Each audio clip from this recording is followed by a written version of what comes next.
Bueno, buenas tardes para todos, buen día. Estamos temprano hacia aquí. Le quiero agradecer al Colegio de Abogados y Abogadas de Costa Rica por la invitación especial de poder concurrir acá y estar con todos ustedes. La verdad que un orgullo, y quiero felicitar a todos los expositores del día de ayer y de hoy, que la verdad me he enriquecido mucho con sus temas y he aprendido mucho de lo que es la normativa ahora que está vigente en Costa Rica. Quiero agradecer a Rodrigo Chávez, que nos conocemos desde hace varios años a través de un congreso en Argentina, y de ahí siempre se planificó la idea de que un momento iba a venir a visitarlo a él y a todos ustedes para dar alguna charla o compartir algunas experiencias que uno tiene. Y bueno, y por último quiero agradecer a Amado, que estos días hemos compartido unos días tranquilos para mí, pero bueno, les quiero comentar que lo vi tirar el centro y cabecear, así que esperemos que bueno, que se termine todo el día como lo planificó, y bueno, gracias a todos ustedes, que si no estarían presentes tampoco podríamos estar aquí.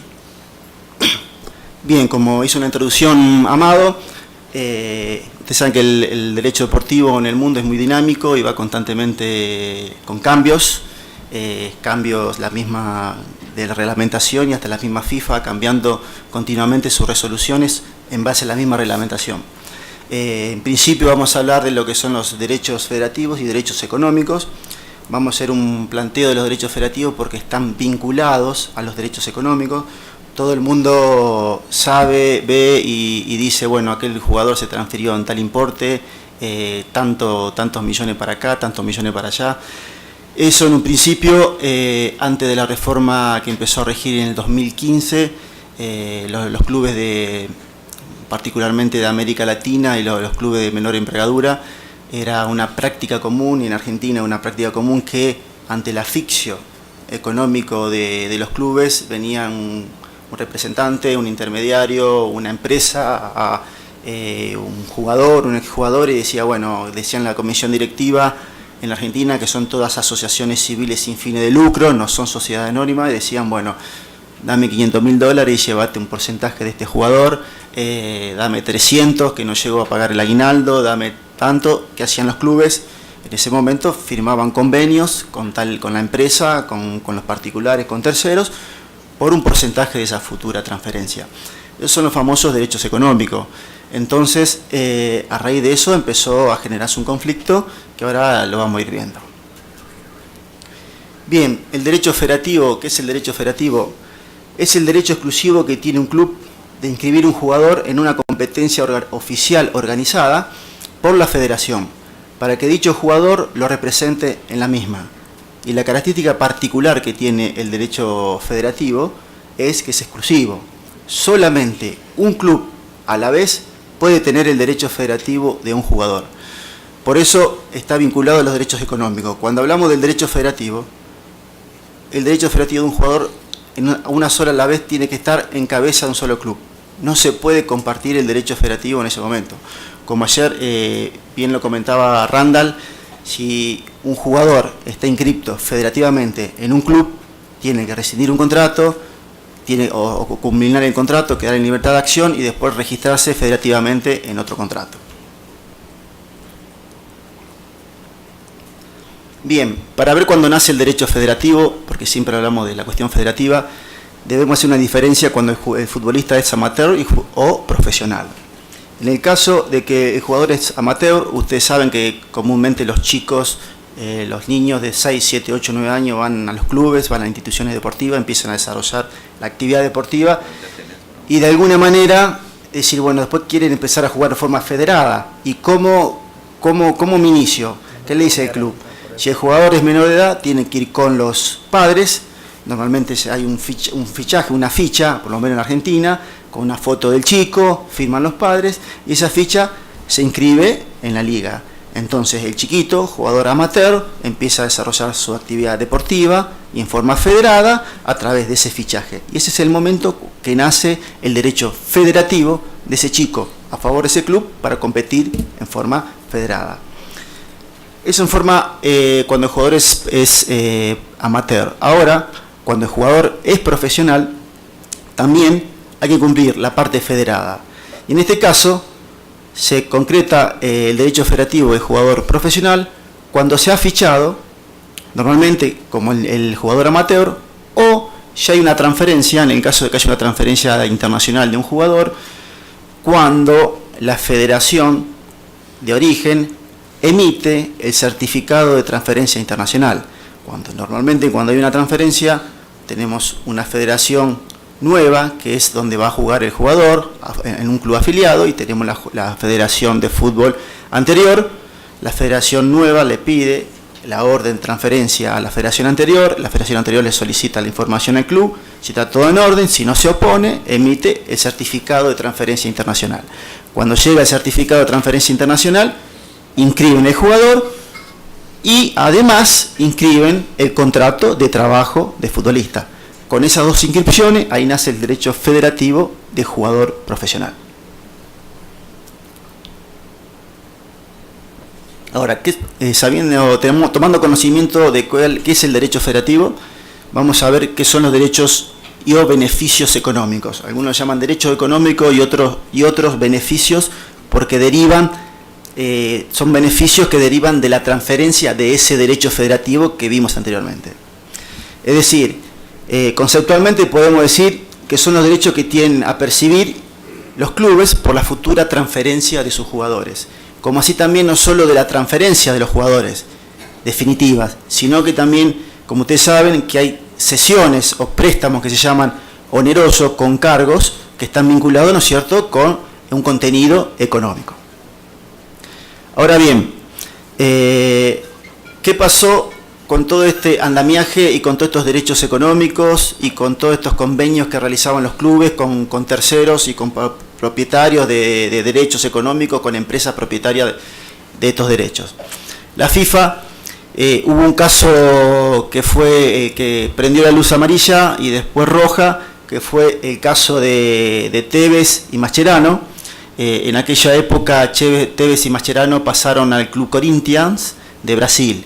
Este club recibió a estos jugadores, pero los derechos económicos y el manejo y la influencia de estos jugadores la tenía una empresa extranjera, un grupo inversor, que llevó a estos dos chicos al Corinthians y dijo, bueno, hizo un convenio, un contrato con el Corinthians y dice, yo le voy a pagar el sueldo, yo voy a determinar cuándo los jugadores se van a ir, vos no lo podés despedir como club, un montón de situaciones contractuales que hacían que la empresa influya en las decisiones tanto del jugador como del club y de las remuneraciones. Entonces, a raíz de esta situación, la FIFA, para tratar de regular de esta manera esta situación injusta, incorpora en el reglamento el artículo 18 bis, que dice, ningún club concertará un contrato que permita a los clubes contrarios y viceversa y o a terceros asumir una posición por la cual pueda influir en asuntos laborales y sobre transferencias relacionadas con la independencia, la política o la actuación de los equipos del club. Es decir, la FIFA empieza a frenar, por una parte, los derechos económicos, más que todo la influencia de estos empresarios en los jugadores, y prohibió todo tipo de influencia. Tevez y Mascherano después pasaron del Corinthians, el grupo económico lo vendió al West Ham de Inglaterra. El West Ham jugó el último partido con un club inglés, donde Tevez hizo el gol y el club se fue al descenso. Hizo una protesta el club inglés por esa cuestión, porque decía que estos jugadores el West Ham lo había comprado de una manera ilegal, una manera fraudulenta, porque había una influencia de la empresa. La Federación Inglesa le aplicó sanciones económicas, pero no deportivas, así que bueno, el West Ham recibió una sanción económica, pero igualmente el club no descendió igualmente. Ahora bien, eso no era suficiente para la FIFA poner o tapar de alguna manera la influencia de terceros, porque continúan los derechos económicos en propiedad de particulares o terceros, haciendo influencia de alguna manera sobre el destino del futbolista. Entonces, a raíz de la presión que venía ejerciendo la UEFA, que no permitía que los terceros tengan derechos económicos, FIFA incorpora, era muy reacia y tenía oposición de la mayoría de los países de América. ¿Por qué? Porque, como le dije, que eran una herramienta, un salvavidas de subsistencia económicamente de los clubes chicos. Igualmente, la FIFA incorpora el artículo 18 ter. ¿Qué dice este artículo? Que ningún club o jugador podrá firmar contrato con un tercero que conceda a dicho tercero el derecho de participar, parcial o totalmente, de un valor de un futuro traspaso de un jugador de un club a otro, o que le otorgue derechos relacionados con futuros fichajes con el valor de futuros fichajes. Aquí ya no era una influencia, sino que la FIFA le prohíbe al club y al jugador firmar contrato con terceros. Ahora vamos a ver y vamos a analizar qué son terceros. A su vez, la FIFA fue más allá y fue metiéndose en cada una de las federaciones, porque estamos hablando de un reglamento FIFA, y a través de la circular 1502 que ustedes pueden ver, la FIFA le comunicó a las asociaciones que los clubes tienen la obligación de informar en el sistema del TMS. ¿Qué es el sistema de TMS? El sistema de transferencias, de correlación de transferencias internacional. Todas las operaciones internacionales se registran en el sistema de TMS. Es el sistema de internet que tiene la FIFA, por el cual en el supuesto de hacerse una operación, un jugador de Japón, o de un club de Japón, dice, bueno, yo vendo a este jugador en 5 millones de dólares. El club argentino dice, yo compro este jugador por 5 millones de dólares. Y si los datos concuerdan, se concreta la operación bajo el sistema del TMS. Entonces evitamos lo que era antes transmitir contratos o remitir contratos de un país a otro, lo que implicaba con tema de fax, horario o un montón de sistemas. Entonces la FIFA le dice a las asociaciones, para que le soliciten a los clubes la obligación de informar en el sistema de TMS. Cuando crean una orden de transferencia, deberán presentar una declaración de propiedad de los derechos económicos del futbolista. Es decir, el club A vende al jugador Roberto Gómez al club B. Cuando carga los datos, tiene que informar el club A si el jugador se ha cedido de alguna manera derechos económicos a favor de alguien, lo tiene que cargar en el sistema de TMS. Además, se va a cargar una orden firmada en carácter de declaración jurada del futbolista y el club, que certifique que no tiene sesiones si realmente no lo tiene. Si no tiene sesiones, va la declaración jurada. Y si hay alguna sesión de los derechos económicos establecida, la tiene que cargar en el sistema de TMS para que quede registrada.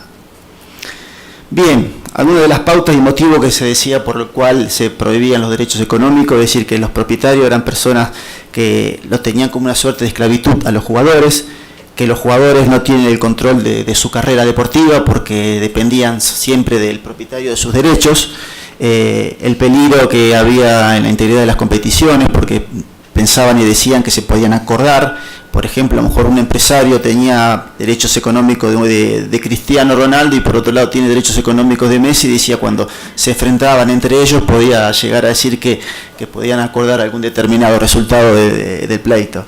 Y la incidencia también de terceros en las decisiones laborales, que los jugadores decían, bueno, vas a jugar allá, vas a jugar acá, vas a jugar acá, te llevo allá, y no era una decisión personal de ellos, sino el interés del propietario de sus derechos económicos. Ahora, el concepto decía que está prohibido totalmente a los clubes y a los jugadores firmar contrato o contratos con terceros. Ahora vamos a ver qué considera la FIFA como tercera persona. Terceros son para la FIFA las personas jurídicas que no son clubes. Sociedades comerciales son consideradas terceras personas para la FIFA. Las personas físicas, todos nosotros, somos considerados terceros para la FIFA. Los clubes que no participaron y no tuvieron inscrito el jugador, cuando hablábamos de los derechos federativos que siempre están en cabeza de un club, es decir, no puede tener, si el jugador Gómez pasó por el club A, por el club B, por el club C, no puede tener un porcentaje de derechos federativos el club D. ¿Tá? Y el propio jugador, la misma FIFA lo considera como tercero. ¿Qué pasaba en el momento de dictarse la norma, la incorporación de este artículo por parte de la FIFA, con los contratos que se encontraban ya firmados o que se habían firmado con anterioridad sobre derechos y beneficios económicos con cualquiera de cualquier persona o con empresas. La FIFA medianamente lo reguló y dijo que los contratos anteriores mantienen la vigencia hasta que se cumplan. Es decir, si había algún contrato ya firmado hasta el 1 de enero del 2015, mantiene su vigencia. Los contratos firmados del 1 de enero del 2015 hasta el 30 de abril del 2015 mantienen la duración, la vigencia por un periodo de un año. Y aquellos contratos celebrados del 1 de mayo del 2015 en adelante, directamente están totalmente prohibidos. Bien, le quiero hacer una referencia qué pasa en Argentina y en algunos otros países con respecto a estos derechos. En Argentina, el convenio colectivo de trabajo, sería el sindicato de los futbolistas profesionales, un sindicato fuerte, y le da la posibilidad al jugador ser titular de los derechos federativos, de los derechos económicos. Como dijimos, para la FIFA el jugador es tercero, y si es tercero no puede tener derechos económicos. En Argentina no es que seamos contrarios o de alguna manera estamos violando la normativa. En Argentina ese derecho proviene del convenio colectivo de trabajo y no por un contrato. Es decir, la FIFA lo que prohíbe al club, al jugador, firmar un contrato.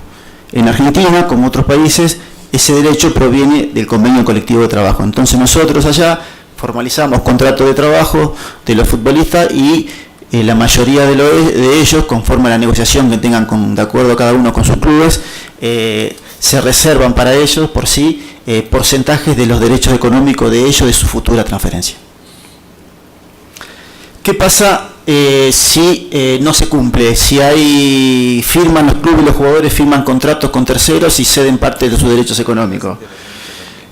Tanto el jugador como el club están sujetos a sanciones. Algunas de ellas son, por ejemplo, el jugador puede ser recibir una amonestación y puede ser hasta la prohibición de realizar actividades vinculadas al fútbol. Y por otro lado, al club puede ser de prohibirle incorporar jugadores y hasta decretarle el descenso. Es decir, la misma FIFA establece sanciones en caso de que se incumpla con estas normativas. Ahora, las sanciones se aplican a las personas de alguna manera que se encuentran bajo la jurisdicción de la FIFA. Nosotros dos, nosotros tres, por ejemplo, somos particulares, no estamos bajo la jurisdicción de la FIFA. No se aplican las sanciones a particulares. Ahora, en la práctica, en los hechos, muchos particulares que tienen contratos de derechos económicos y lo siguen haciendo y piden asesoramiento para saber qué le puede llegar a pasar, algunos se arriesgan y lo siguen realizando a pesar de la prohibición. Porque ¿qué dice? Si el día de mañana el club no me paga a mí, la FIFA no me va a sancionar a mí. ¿A quién va a sancionar la FIFA? ¿Va a sancionar al club o al jugador que firmó un contrato prohibido? Entonces, a lo mejor, no sé si le va a servir herramienta de cobro en la vía judicial de alguna manera, pero sí puede tener alguna herramienta para hacer una denuncia y decir acá el club incumplió con la normativa del 18 ter de la FIFA y por ende sancionado de alguna de las sanciones establecidas por la FIFA. Acá quiero aclararle algunos casos de ejemplo de que sucede comúnmente. Como dijimos, que hay cesiones de derechos. Es muy común cuando los chicos de muy baja edad empiezan a jugar en un club amateur. Si son buenos jugadores, hasta 14, 15, 16 años más tardar pasan a los clubes de primera división. De alguna forma se los llevan. En ese caso, en esa circunstancia, el club de origen, el club A, le traspasa el jugador, el menor, al club B y celebran entre ellos convenios de futuras transferencias. Se ponen de acuerdo y dice, bueno, dame el 10%, el 15%, el 20%, o dame tanto dinero cuando le haga un contrato profesional, y celebran esos convenios de futuras transferencias, que son convenios de futuras transferencias de derechos económicos. Ahora, ¿qué pasa?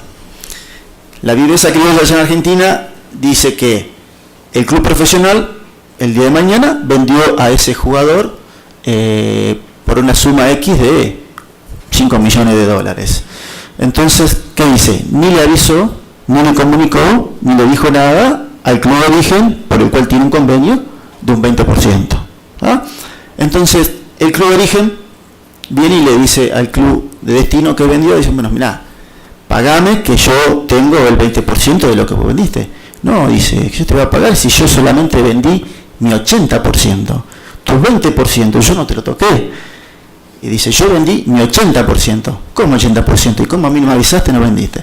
Entonces, ya lo vendió y sus derechos federativos y sus derechos económicos, el 100%, salvo que este nuevo club haya hecho algún acuerdo con alguien, lo tiene el nuevo club. Entonces, el club de origen no puede decirle al nuevo club, che, flaco, yo tengo el 20% de este jugador, andá, arreglate con este. Entonces, esa es la viveza criolla, y la jurisprudencia y los casos que se han tramitado, que implica que este no pierde el derecho. ¿Qué sucede? Que debe reclamar su derecho en la justicia o en la FIFA, depende de la competencia, y este tendrá el 20% del 80% de este derecho. Y a su vez, si este club hizo un convenio con el club posterior, por el 20% restante, después va a tener el 20% del otro 20% restante. No sé si soy claro en la explicación.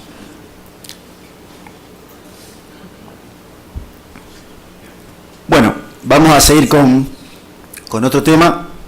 Como hablaba acá Amado, vamos a ver lo que es el derecho de formación y mecanismo de solidaridad que establece la normativa FIFA. Aquí, como bien dice, se va a aplicar la normativa FIFA, y hay que tener un elemento fundamental por cuál se aplica la normativa FIFA. Como le dijo bien el doctor Luis en su explicación, que debe existir una acción de internacionalidad, un tinte de internacionalidad para que se pueda aplicar y entrar en juego las normativas FIFA. Si no, estarían en juego las normas del nivel local de cada país. Comúnmente, cuando decimos, bueno, por un traspaso cobró tanto dinero, tanta cantidad de suma de dinero por derecho de formación, a veces se confunde los institutos. Las normativas FIFA establece lo que es el derecho de formación por un lado y establece lo que es el mecanismo solidario por otro. O sea, para hablar de derecho de formación podemos decir que es el conjunto de derechos reconocidos a las instituciones deportivas en virtud de su instrucción, formación y adiestramiento brindado a sus atletas en determinada disciplina. Es un derecho reconocido a las instituciones deportivas. Ahora, la FIFA establece un periodo de formación. Ese periodo de formación va desde los 12 hasta los 23 años de jugador.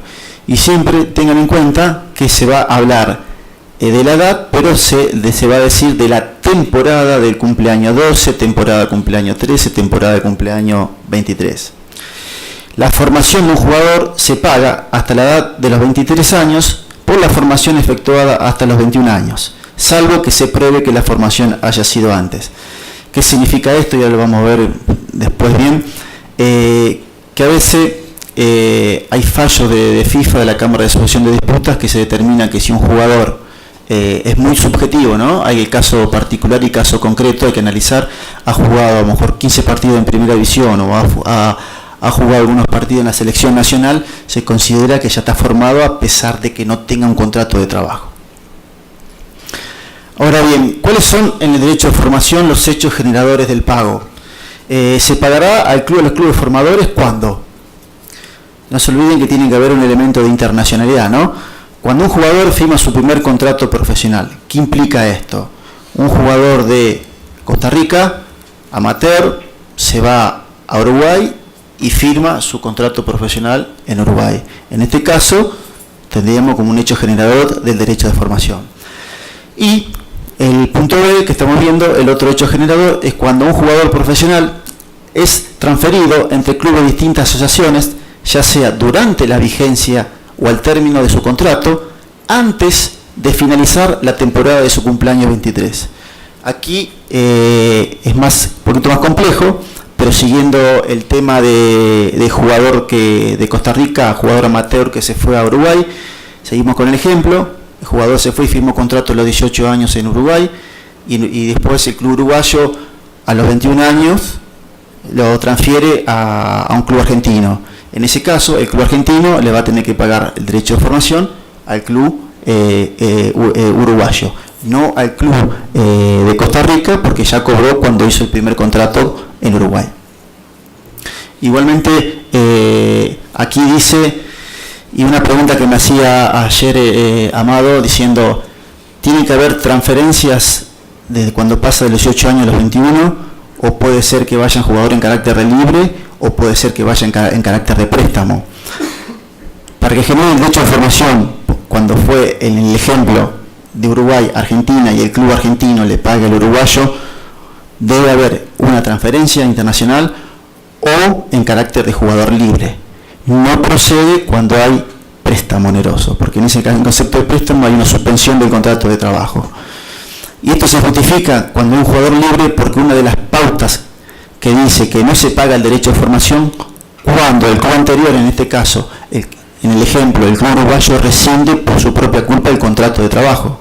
Entonces, si rescinde por propia culpa el contrato de trabajo, no va a poder cobrar formación, y en ese caso estaría el jugador en condición de libre y ahí se iría a otro club. Ahora, yendo un poquito más allá, también hay una discordancia, porque a veces en el reglamento de la FIFA hay diferencia entre el texto en castellano y el texto en inglés. Una de las discordancias que podemos ver, que dice qué es lo que prevalece o qué es lo que establece el reglamento. El artículo 20 del reglamento de FIFA dice que hace referencia a que el derecho de formación se genera a la firma del primer contrato profesional.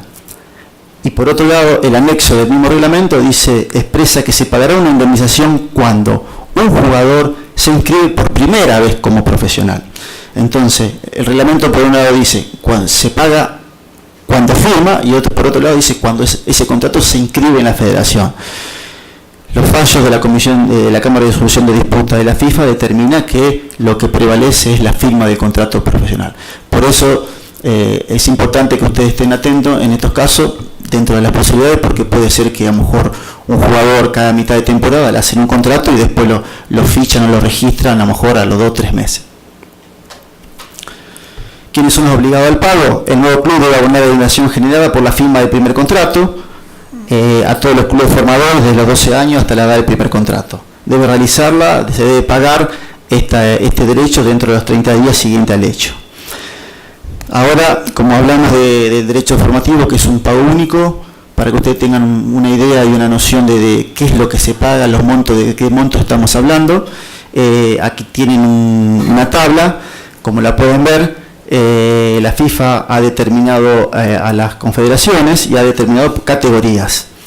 Asimismo, cada asociación o federación de fútbol debe determinar internamente a los clubes, organizarlos en categorías. En Argentina tenemos los clubes organizados en 4 categorías.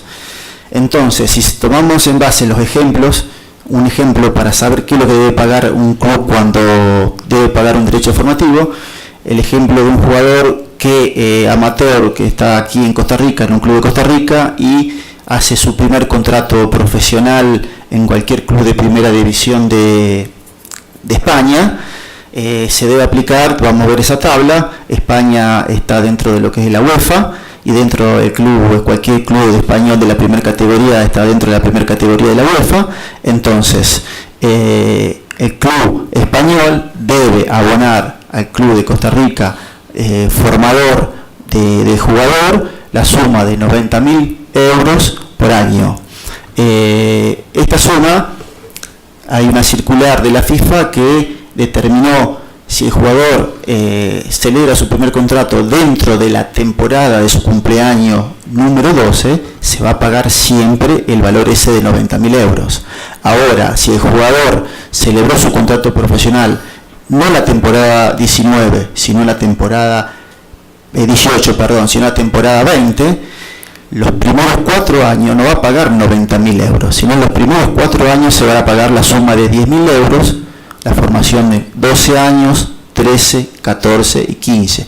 Y de ahí en adelante, hasta la fecha de celebración del contrato, de los 19 años, se va a pagar la suma de 90.000 euros por año. Por eso es importante saber si el chico, el jugador, celebró contrato terminada la temporada 18, antes de los 19 años, o posterior, porque le cambia durante los primeros 4 años quien lo formó las sumas.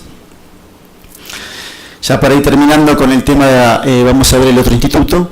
Ya salimos desde lo que es el derecho de formación y vamos a ver lo que es el mecanismo solidario. En este caso, también el artículo 21 del reglamento de la FIFA establece que si un jugador profesional es transferido antes del vencimiento de su contrato, el club o los clubes que contribuyeron a su educación y formación recibirían una parte de la indemnización pagada al club anterior. ¿Qué significa esto y cómo lo establece el anexo 5? ¿Cuál es el porcentaje que se paga en concepto de mecanismo solidario? Es el 5% de cualquier indemnización pagada al club anterior, a excepción de la indemnización por formación. Se deducirá del importe total y será distribuido por el nuevo club entre los clubes que hayan formado al jugador durante las temporadas de los cumpleaños 12 y 23. Ya aquí no hablamos de sumas como el derecho de formación, únicas, tabulada por una tabla específica, sino que acá hablamos de un porcentaje, que es el mecanismo solidario, que es el 5% del monto total de la transferencia. El club que adquiere al jugador y que paga la transferencia es el club que liquida, que hace la liquidación, y es el club que debe pagar dentro de los 30 días de realizada la operación, y es el club que a veces nos engaña. ¿Por qué? Porque al realizar la liquidación te dice, te hacen la liquidación y la liquidación debe ser por el total, y muchas veces te hacen la liquidación y te la hacen en base a los descuentos, que pagamos el jugador, que pagamos esto, que pagamos lo otro. Así que ahí hay que estar atentos porque la liquidación es por el monto total. ¿Y cuándo se genera el mecanismo solidario? Comprende todas las transferencias internacionales que realiza el jugador de su vida deportiva. Tiene que ser una transferencia internacional, transferencia de una federación a otra, y porque si no estaríamos en transferencias locales o primer contrato local, que en este caso tenemos al colega que nos va a explicar, y se aplicaría la ley local. Y el obligado del pago es el nuevo club. Bien, el 5% del monto total de la transferencia se distribuye de la siguiente manera. Ahí tienen el cuadro. Durante la temporada de los cumpleaños 12, 13, 14 y 15 es el 0,25 del monto total de la transferencia. Y desde la temporada del cumpleaños 16 hasta el cumpleaños 23 es el 0,50% del monto total de la transferencia. Sumada todos nos da el 5%. Y si en algunos casos no coincide o el jugador jugó mitad de año o de un determinado año, se va pagando en forma proporcional. Bien, acá hay unos casos que le quiero hacer referencia. ¿Qué pasa con las transferencias realizadas entre clubes de la misma asociación? Pero que hay un elemento de internacionalidad. Hay un caso en 2004, en la Cámara de Resolución de Disputas, se aplica que no se aplica el reglamento en las transferencias internas, que es el caso del jugador Riquelme, es un jugador argentino, cuyo club formador fue Argentino Junior de Argentina, y fue transferido del Barcelona al Villarreal. Entonces estamos hablando que hay un elemento de internacionalidad, que es un jugador argentino, pero hay una transferencia interna del club Barcelona al club Villarreal. ¿Qué dijo la FIFA? Fue competente la FIFA por el elemento de internacionalidad, pero ¿qué dijo? No se aplica el reglamento. Después fue cambiando la postura, no está establecida en el reglamento, por ende no se aplica. En segundo lugar, fue cambiando la postura y se debe aplicar, si en este caso, por ejemplo, el reglamento interno de España determina que el club argentino puede cobrar, puede cobrar. Hoy, le comentaba a Amado, llevo adelante un caso, que es el caso de Dybala, de la transferencia interna desde el Palermo a la Juventus. En este caso, este es uno de los casos que hasta ahora viene la jurisprudencia de la FIFA rechazando las demandas, primero porque el reglamento no lo establece, ahora porque tengo que ir al reglamento interno de ese país. En este caso, ¿qué hice yo? Viendo esta jurisprudencia, agarré y presenté un reclamo en la Federación Italiana. La Federación Italiana no me dio ni me contestó, por ser un club argentino, me dice no corresponde. Entonces, al no tener respuesta de la Federación Italiana, realicé unos fundamentos por el cual creía que los otros clubes se enriquecían porque no pagaban el derecho de formación o el mecanismo solidario, unos fundamentos, y terminé el fundamento con, como ustedes saben, se aplica siempre el reglamento de FIFA y en forma supletoria el Código de las Obligaciones suizo. Entonces, en ese caso me fui al Código suizo y en el artículo 62 vi que hay un artículo que habla del enriquecimiento sin causa.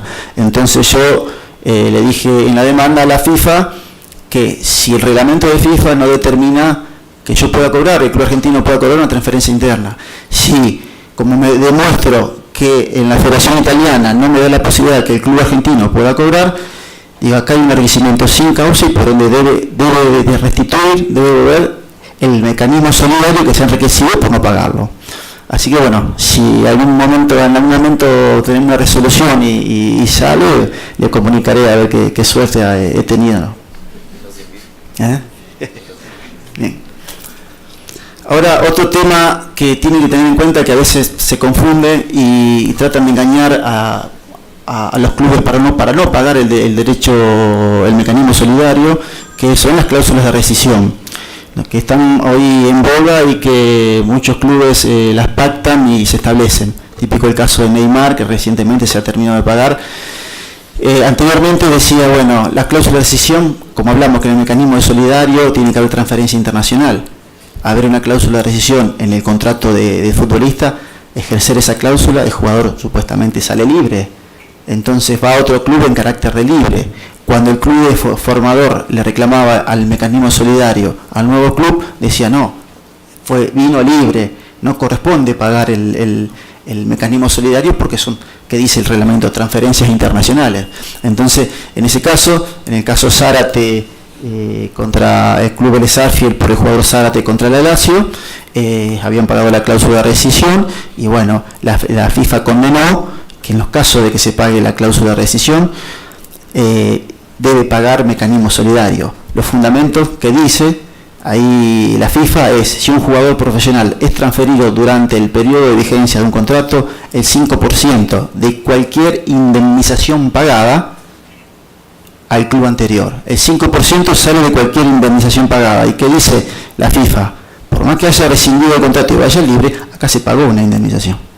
Entonces, en base a esos fundamentos, hoy en día, cuando tengan un jugador que tiene una cláusula de rescisión y rescinde ese contrato y se paga esa cláusula, también le genera el derecho del mecanismo solidario. Responsable del pago a los 30 días, y bueno, los clubes no determinan. Aquí lo que hay adelanto de costos, de gastos, es decir, antes la FIFA era gratis, ahora hace unos años hay que pagar, cuando hay una escala, y a partir de los 50.000 francos suizos va subiendo la escala y hay que depositar 1.000 francos suizos a partir de los 50.000. Y en el caso de que se gane o se pierda, igualmente se restituye ese importe. ¿Qué pasa con los clubes que no tienen dinero? Las demandas quedan paralizadas. Acá les estoy mostrando y quiero que vean lo que es un pasaporte argentino, un pasaporte deportivo de un jugador argentino. ¿Qué es esto, el pasaporte deportivo? Normalmente la prueba fundamental para los reclamos de derecho de formación y mecanismo solidario es el pasaporte deportivo de jugador. Este pasaporte, que es el historial que establece el club que quiere pagar algo, sabe a quién le tiene que pagar, quién es el legitimado activo para pagarle. Como ven, se puede ver, van estableciendo de los 12 años en adelante en qué club fue jugando. Y en la forma, bueno, no se ve bien acá, pero en la forma proporcional está por día, y de tal día a tal día, tal jugador de tal día a tal día, de tal día a tal día, así sucesivamente, desde la temporada número 12 hasta la temporada número 23. Fíjense que ahí los primeros sería 12, 13, 14, 15, 16, 17 años, dice se desconoce. Es muy común y por eso yo a los clubes argentinos les digo que hay que estar atentos, porque si tienen alguna figura que el día de mañana pueda ser transferida o se le da algún tipo de contrato o algún jugador importante, tienen que requerir a la liga donde está fichado ese jugador, pedir una constancia, una certificación que diga que este jugador estuvo en mi club de tal fecha hasta tal fecha, con esa nota remitirla a la AFA, a la Asociación de Fútbol Argentino, a gerencia de jugadores, para que gerencia de jugadores confeccione el pasaporte deportivo. Porque este pasaporte deportivo normalmente tiene que emitirse cuando se hace la transferencia. Y en la AFA, calculan en las otras federaciones, lo que hacen es, o le ponen el club de primera división, lo llenan con los datos con el club de primera división, o lo mandan y dice se desconoce.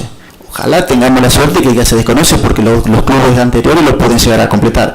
Pero normalmente me ha pasado caso, como el caso de Wilfredo Caballero, el arquero que está en Manchester City, la AFA puso todo, que jugó todo en Boca Juniors, y en ese caso el presidente del club donde jugó Willy Caballero es el papá de Willy Caballero. Y dice, ¿cómo puede ser que mi hijo estuvo acá, que no podemos cobrar, que esto, que el otro, que acá?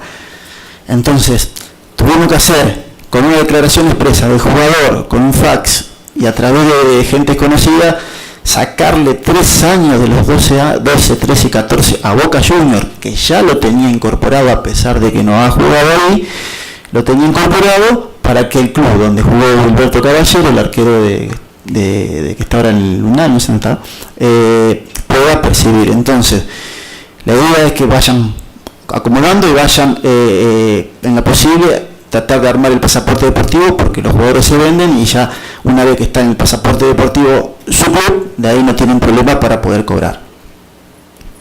Por último, para ir terminando, le quiero dar unos datos de lo que está pasando en Argentina con respecto a los derechos de formación.